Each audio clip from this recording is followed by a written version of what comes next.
Hi everybody, and welcome to my introduction to the Stokerpix 2026 calendar. This year I've called the calendar Wild Connections, and that's because I've been lucky enough to have some really great eye-to-eye meetings with wild animals this year, and I think we'll see a bit of that as we go through the calendar. The front cover is one of those connections. It was 4 a.m. and I was going out in search of badgers. And I didn't catch any, by the way, but I was walking along a path and I suddenly had an eye to eye with a roe deer. At that time in the morning, the light was amazing, and we just stood and looked at each other and said, what the heck are you doing here at this time of day? So let's get right to it, and we'll go through the month by month, and I'll give you a quick backstory to each of the pictures, because personally, I think that's a really important part of each of these compositions, is the story behind them. So let's get going. The January image is an image that I've called Tunnel Vision. I'll explain why in a second, but it's a muntjac fawn. This fawn was actually about 15-20 yards into the copse, and the fawn was just sitting, quivering, watching my dog running around in the field. And I was lucky enough to get a sight on it because in 2025, I purchased a thermal camera, which has been a game changer for me. So I managed to spot the fawn with the thermal, managed to get an eye line to it with the binoculars. Then I changed the camera, got a picture, put it in the computer, did some work, and this is the image you see. So it's pretty high tariff for back office work, but I love this image. And it's a very beautiful animal. And again, not one you're going to see very often. So that's January, Tunnel Vision. My image for February I called Flyby. This was an interesting one because this was a barn owl at Streatley, out over grassland, as you tend to see with barn owls. Again, after you get that eye-to-eye connection, just as the bird banks away and flies away, and we all love a barn owl, don't we? So I had to include this one for February. Again, nice light, night ambience, and I really hope you enjoy this one. Now, March is one of my favourite photos in the calendar. It's actually a sleeping fox. That's why I called it While He Was Sleeping. And it's beautiful to me because it's so rare to see a wild animal anyway, but it's always super special when you see them relaxed and unaware of presence. This fox was sat there from 6 in the evening till 8 in the evening, just quietly relaxing on a hillside, basking in some springtime sunshine, just like we like to do. It was an incredible couple of hours. It didn't do much. I think it may have heard me. You could see its ears moving, but it was just a beautiful moment, and it's one that I wanted to record and I had to put in the calendar. It may not be the most compelling composition, but it's a rare composition because it's a wild animal just relaxing, and how often do we see that? For April, we've got another image which is quite a rare one really. I've laid down in amongst the oil rapeseed fields and caught hares before, and I wanted to do it again. But this time, after a quite considerable couple of hours, this little hare ran towards me, and in fact it's a leveret. It's a young brown hare, and you can tell that because you can just see it's still evolving those huge ears.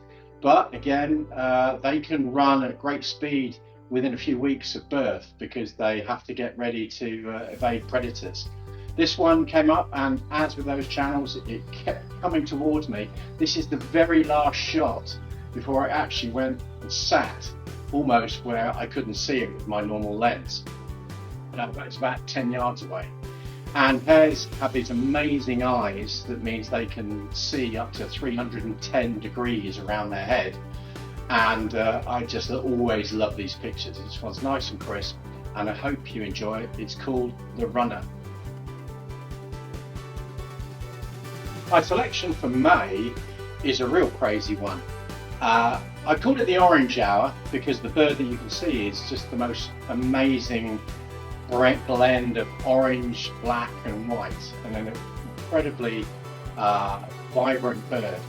But it's something called a hooper. Now, they're not actually residents of the UK, but on their journey from Northern Europe down to Africa, they sometimes stop off on their migration for a short break. I was actually in my office, and a birder friend of mine phoned me and said, "Simon, there's a hoopoe on Streatley Hill. Get up there now, you may not see one in the UK again." So I got up there, I lay down in the grass, and I managed to get this picture. In fact, the bird was very accommodating, and it just was digging for grubs. And I did get one with the plumage on its head, but this is the best shot of the lot, in my opinion, and it shows the whole bird in the incredible colours. And that's why I called it the Orange Owl, because it was a beautiful May evening, and it was just highlighting the orange of these magnificent birds. So that's the Orange Owl, the hoopoe for May. The June image is that roe deer doe again, but this time it's the true title I gave it at the time, which was called Morning Gaze. Like I said, this was 4 a.m. and she looked at me as if to say, "What are you doing here?" And I'm not entirely sure I knew what I was doing there either. But again, this moment of connection, eye to eye, a few feet away from a wild roe deer, just beautiful. For July, this particular perch is near to where I live, and I regularly walk past it on my dog walks in the mornings. And quite often you can see buzzards, you can see kites, you definitely can see kestrels, and the last couple of years we've had a kestrel family in a wood nearby. And one morning I just saw this beautiful female kestrel just sitting, watching, taking me in, and waiting to see how close I would come before she flew off. The interesting thing is, on the way back from a short walk in the morning, I saw her again. This time she was carrying a vole to feed the chicks that she was rearing. And so I had this thought of the Jekyll and Hyde, a beautiful bird one minute and a ruthless killer the next. So I called it Jekyll and Hyde for June. That's the kestrel. So for August, I thought I'd celebrate some of the colour that we see in August. And of course, I take lots of kingfisher pictures through the year. And this one is something of a classic. It's a rising kingfisher skimming across the surface of the water in a private lake. A lovely wing shape. I really enjoy this picture, but it's a classic kingfisher. As always, the amazing flash of orange, flash of blue when you see these birds travelling at 20 miles an hour before they dive. And I called it Pond Life because I have a whole series of other pictures from this particular sitting. If you go to YouTube and watch the video with the same name called Pond Life, you can see some of the other images from that sequence. But this, I think, is one of the most heartwarming ones of the lot. September is a celebration of those very British of birds, the pheasants. They're incredible birds, and although they are introductions to the UK many years ago, you can see them around all day, every day. I was actually up on Goring and Streatley Golf Course one evening, and I saw this magnificent fellow strutting around his territory, and I thought I need to get down low and see if I can get a great picture of that incredible, vibrant, iridescent orange and blue neck feathers with the white collar of a British pheasant. And I think you'll like this picture, and you'll understand why I've called it Shimmering Dusk, because it was that, again, the lovely golden hour at the end of the day in autumn, and a beautiful pheasant. So that's September. The October image is an interesting one for a whole bunch of different reasons. One of them is that it was actually October last year, but it couldn't make it into the calendar. But I've held this one over because I wanted to put it in this year's calendar in 2026.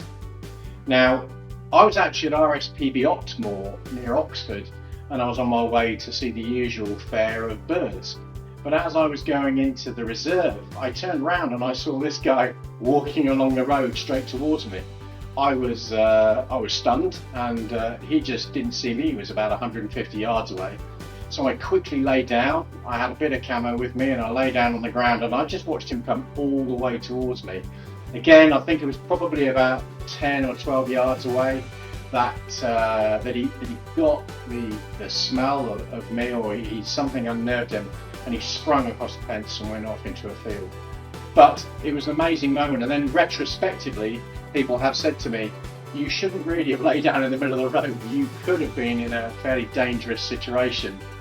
Yeah, well, that's one of those things, I guess. But I called it Road Warrior just because of this situation where he just kept walking down the road towards me. So on this particular day, I managed to spot a reed just judder, and I thought, aha, and I heard a gentle splish, and I thought this may be an otter. And in fact, the otter came down the river. So I was going back down the fisherman's pegs looking for the otter, and we had several eye-to-eye contact moments. This one was more eye-to-eye with my dog, I have to say, but it was an incredible moment, and one which is always amazing to see otters in the Thames, a wild predator, and a really good picture. So this is one I thought I would include for November. Ripples. So for December, I chose this particular winter scene. As I called it antifreeze because it's a heartwarming one for me. We do get a few stone chaps in the village that don't migrate, and this one is in one of the bigger fields nearby. And I really love the way the hoarfrost has brought out the subtle oranges and the browns of the female stone chap that slightly more subtle than the bright orange, white and black of the male stone chap. But again, it's a lovely bird, and so I've given the robin a year off this year. We'll put a robin in next year, and that's the stone chap antifreeze for December. So that's my run through of the Stokerpix 2026 charity calendar. I called it Wild Connections because really, seeing animals in the wild, it's a privilege, not a right. And we're very blessed in the UK to have an amazing group of animals that we can see. And as you heard, many great experiences this year with eye-to-eye connections with the animals that live locally, and hence the name. Every sale of these calendars, they're priced at £15, and £3 of that will go straight to the Stroke Association, which is my chosen charity that I worked for after I had some issues myself a couple of years ago.